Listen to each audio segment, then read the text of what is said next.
October is officially over. I'm sad about it. I loved the spooky Halloween season and I wish it wasn't ending. Hi there, my name is Marley. Welcome back to my booktube channel. Today I am filming my October reading wrap up, so talking about all the books that I read in the month of October. As a little overview, I read 9 books this month, which equated to around 3,260 pages. In terms of genre, I marked off 3 of them as horror, 1 of them as mystery, and then 5 of them as thriller. So we had a very spooky, dark month. I read 6 ebooks and 3 physical books. 4 were adult books and 5 were YA. And I had 3 own voices novels. And my average rating was 3.94 stars, so pretty good. As I always do, I'm going to discuss these books in the order of my least favorite to my favorite. So first of all, we have That Weekend by Cara Thomas, and I gave this 3 stars. This is following a teenage girl who goes on a weekend getaway with 2 of her best friends who are dating, and then she wakes up at the end of the weekend, like, knocked out. She looks like she's been attacked and she does not remember the last 24 hours or so or where her friends are because they are now missing. So it's a missing person sort of mystery, and we have a main character with memory loss, which is always kind of a fun trope because they're not really a very reliable narrator. Unfortunately, this book was pretty mediocre for me. It ended up having a reveal pretty early on of what happened to the friends, which was kind of out of the typical format that these thrillers normally have, and I didn't really love it. It reminded me of Ruth Ware when her twists get revealed like too early on in the books, and then the rest of it is just not as good. But then we did have some action and some additional twists at the end, which surprised me. But as I said in my recent video where I reviewed a bunch of YA thrillers, I just had some mixed feelings with the end, and I also felt like some stuff at the end was kind of rushed. So not my favorite Cara Thomas, but still a pretty fun time, pretty twisted time for sure. Next up, I read another one of her books, and that was The Cheerleaders. I liked this a little bit more and I gave it 3.5 stars. I think I was getting a little worn out from reading so many YA thrillers back to back. If you didn't see, in September I read a lot of them, and then I continued into this month, and a lot of them have similar tropes, so I think I was getting a little worn down by that. Just as a disclaimer, but this book is about this teenage girl once again, and when she was younger, her sister was a popular cheerleader who died. She actually took her own life, and that same year a bunch of the sister's friends also died via murder or another accident. But it was very suspicious that all of these young girls in the same friend group and cheerleading squad were murdered. And so now that our main character is a little bit older, she stumbles across some evidence in her house belonging to her stepdad, who is a cop, that sort of makes her think about this again and think about her sister's death, which she never really believed was a suicide. And she starts investigating into this when she finds her sister's old phone, and she starts communicating with people who seem to know more about those girls' deaths than she does. As I said, this one was better, but I do still think a lot of it was predictable. I guessed who the killer was from the very start. I think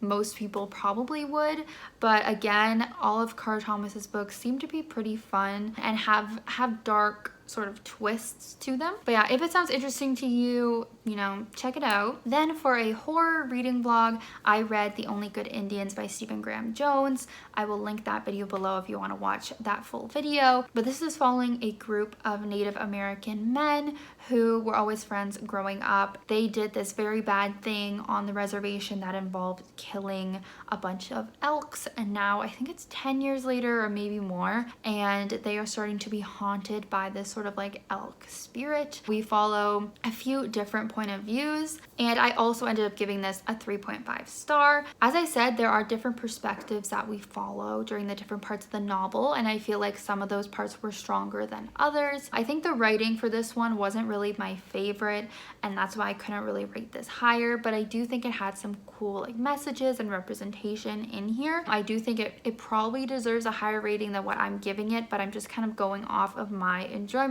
of it. It was relatively fast paced, but there were some times where I just wasn't totally enjoying myself or totally knowing what was going on. There's this really intense random basketball game at the end, which I just think it's so funny. I think maybe it would have worked even better as maybe a movie or something. But yeah, so this was kind of just like a middle of the road horror for me as well. Next up, I read The Butterfly Garden by Hutchison.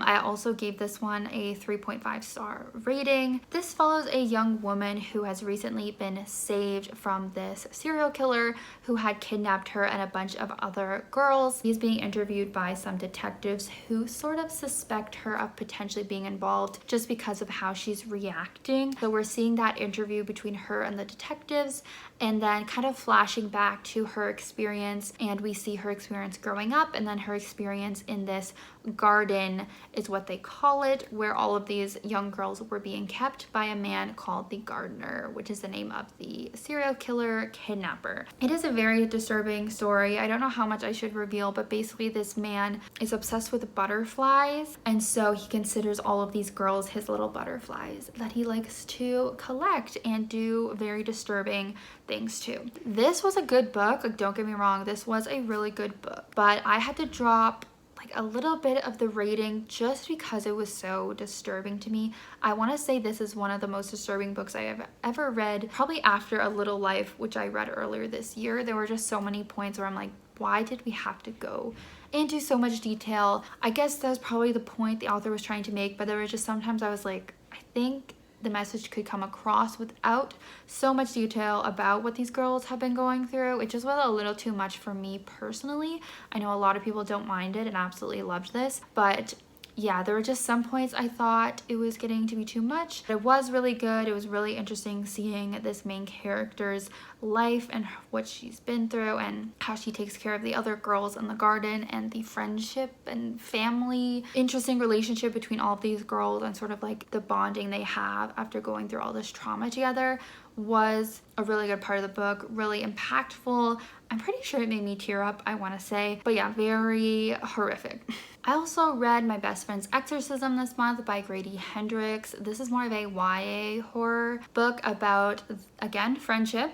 There was actually a lot of books with friendship as a big element this month, which was nice, but it's about these two girls growing up in the 80s who become friends, and then one day they are at this other girl's like cabin in the woods kind of thing. They're experimenting with drugs a little bit. The one friend ends up running off, disappearing for the whole night, and when she comes back, there's something very, very different about her. I think she starts acting sick and sort of like haunted, depressed, having these weird reactions and stuff, and it ends up being that she is possessed by a demon. And so it is up to her best friend to save her because no one else is believing that she's really possessed. This was a good book. I gave it 4 stars. Really enjoyable. Definitely recommend it. But it wasn't like absolutely amazing, which is how I felt about Grady Hendrix's other book, The Southern Book Club's Guide to Slaying Vampires. So I did feel a little bit let down by it because of that, but it definitely had some really gross and disturbing moments.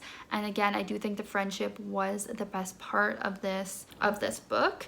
That was really beautiful and really had me tearing up at the end. So not a favorite by any means, but definitely a very solid read. If you want to see more of my thoughts and my thoughts on the movie adaptation, you can check out my vlog. As for my latest release, that was The Last Housewife by Ashley Winstead, and I gave this one 4 stars as well. This is Ashley Winstead's second thriller book. I read her first one, In My Dreams I Hold a Knife, earlier this year and really loved it. It was 5 stars, and so I had really high hopes for this one. It's actually my book club pick with my friends because we all loved her first one so much, and we're having our meeting soon, so I don't know what they all thought of it. But I would say I was a little disappointed with it just because I hoped it would have been another 5-star for me. I saw so many people hyping it up recently that I really had hoped that it would be 5 stars, but it didn't quite hit that for me. I did make a bit of a mistake reading this right after The Butterfly Garden, which is about a bunch of abuse and sexual assault to young girls. This one has similar themes for sure. So that was a lot for me to take on. But if you haven't heard, this is about a woman who is listening to this true crime podcast and then suddenly hears that one of her old friends from college brought up on the podcast that she has committed suicide, but the podcaster journalist thinks that there was something more going on, that she was murdered. And so our main character goes and finds that podcaster, who of course happens to be her old friend from growing up, they start investigating into this girl's death, especially because our main character and her friends were wrapped up in this cult when they were in college. So it seems like there might be something to do with this cult again, which our main character escaped, and she thought her friends had escaped as well, but maybe not. So yeah, this is another book that comes with a lot of trigger warnings for sexual assault and misogyny and all those disturbing things. I really enjoyed Winstead's writing in this one again. I think she writes really compelling, morally gray characters. In her first one, they were all so unlikable for different reasons, and this one's sort of similar. Like, you don't love them, but you kind of do like understand them. And the podcast element was cool. Not every book does it great, but I think this one did. It was definitely an interesting story, but the kind of like big twist at the end was something I was not really shocked by. I think if there was a few more twisty elements, this could have been a little bit better for me. And again, as I said, maybe if I wasn't so kind of worn down from reading about all this assault against women, maybe I could have also enjoyed it a little better. But I still think it was a really good book. And I think it could definitely create a lot of interesting discussions with a book club. So we'll see how that goes. Another 4-star read I had this month was Monday's Not Coming by Tiffany D. Jackson. This is a YA mystery kind of contemporary story about this young girl whose best friend goes missing, and she seems to be the only one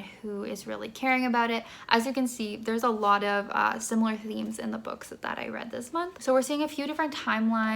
We're seeing at first, I think her name's Claudia. We're seeing her and her friend Monday's friendship and nice moments that they've had growing up together. And then we're seeing her later after Monday has disappeared and how no one's really that concerned about her friend being missing except for her. And we're trying to figure out what happened to Monday. It's really sad, but it's really, really good. I'm loving Tiffany D. Jackson's writing. This is the second book I've read from her, but I really just need to read all of her books. Really beautiful, really heartbreaking. Such a good book that I really would highly recommend as long as you're in the right headspace for it, as it does deal with, you know, child abuse and serious topics like that. Now we just have my 5-star reads. First up, we have A Dowry of Blood by S.T. Gibson. This was a really cool, fascinating read for me. I really loved it. It was about Dracula's first wife, Constanta. So you're seeing her, you know, back in the old times. She had got attacked. I think her whole family was killed kind of thing. And Dracula comes and saves her and turns her into a vampire. The interesting thing is Dracula is never named, but you just kind of know who he is, as it's written in a way where it's Constanta speaking to him kind of like through letters after he's already died kind of thing. So it's her speaking to him as she recounts her life with him. So we're seeing their life together and the power dynamics and the manipulation and controlling that Dracula has towards her. And then we see him accumulate some other wives and other companions throughout their, you know, centuries that they have together. Definitely giving Interview with a Vampire vibes, which I also watched this month or rewatched this month. And again, it's a really beautiful story about the relationships between Dracula's wives or companions and them kind of banding together to go against their abuser, which is Dracula. And yeah, this book was just written in such a beautiful way that it was super, super quick and easy to read. I saw on Goodreads it is like the first in a series, so I'm intrigued to see what other books are going to come out in this series. I also know The Butterfly Garden was the first in the series, but I just don't know if I really want to continue that with how the first one went. And finally, my favorite book of the month was The Mary Shelley Club. This was 5 stars, of course. It is a YA like horror thriller book with an amazing premise, and it definitely delivered on it. We're following a main character, Rachel, and she's sort of new to this school. She moved schools because she had some like traumatic things happen in her past, and she ends up hearing about this kind of secret society on campus called the Mary Shelley Club, and she gets invited into that club. Basically, it's a club for all of these horror movie lovers. They do these things called scare tests where they create these like horror movie situations in real life, and it's sort of a competition that they have between each other of pulling off the coolest scare test to scare their fellow students and victims. So she gets caught up in that. There is some romance in it. It's kind of slashery. There's definitely some murders scares that happen. It just was really giving Scream vibes, which is one of my favorite movies. So I highly, highly recommend this. If this sounds like something that would be up your alley, or if you're a fan of slashers or Scream movies, and it has that whole like whodunit element of who is killing people, like kind of a cliffhanger ending too. Like I just really adored this book.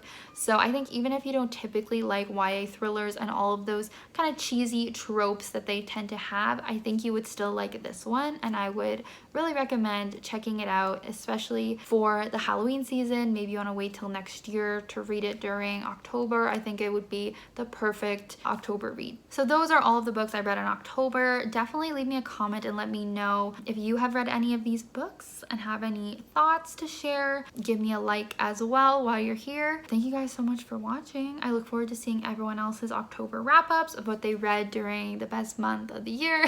Thanks so much, and I'll see you guys next time. I guess I have to put these away now. Bye!